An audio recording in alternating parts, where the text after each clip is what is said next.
I was in the newsroom. I remember that day like it was yesterday. I remember all of a sudden it seemed as though the world just stopped. Something was happening. Network news was breaking in, and everyone was glued to the screen that morning as this story developed, and it was unbelievable. It seemed as though as each hour went by, the news was worse. It was more devastating. I was driving into work. It was about 9:15. I got a page, we had pagers back then, saying to call the station. Contacted the station, and they said pack a bag because the towers had been hit and then the Pentagon had been hit. So I packed a bag. A photographer and I then got in the car because the airspace had been shut down. So we drove to Washington, D.C., and for the next 3 days reported from in front of the Pentagon. I can still see it, I can still smell it.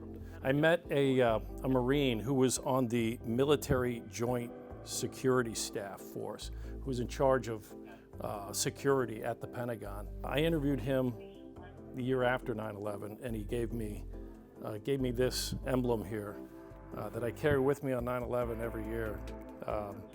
After that, I came home that weekend. It was on a Tuesday, and the following week was down in New York City and continued to report from ground zero for the following week.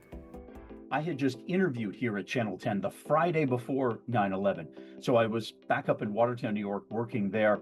I was on the anchor desk, and as I watched the second plane go in, I remember Fort Drum getting really sort of locked down over the course of the summer. And then on that day, it was an absolute fortress. And some of the soldiers from the 10th Mountain Division were among the first to get into Afghanistan.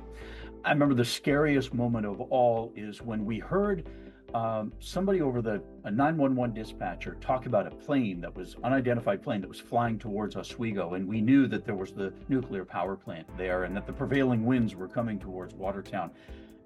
And I recall everybody absolutely frozen when we heard that.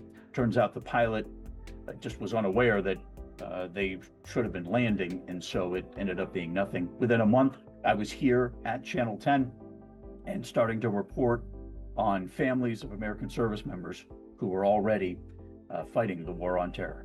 So it was a Tuesday, and I was off on Mondays and Tuesdays. So I was at home when the first plane hit.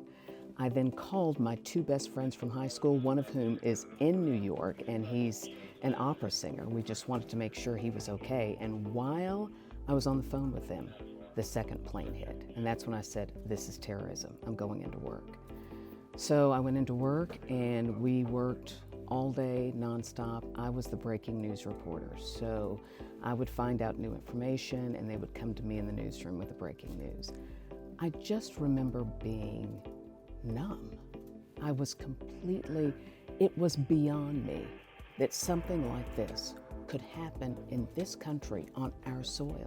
I was just numb, and I just worked like a dog all day, and it wasn't until the end of the day that I allowed myself to feel all that I was feeling, which was anger and sadness and fear. It was a terrifying time.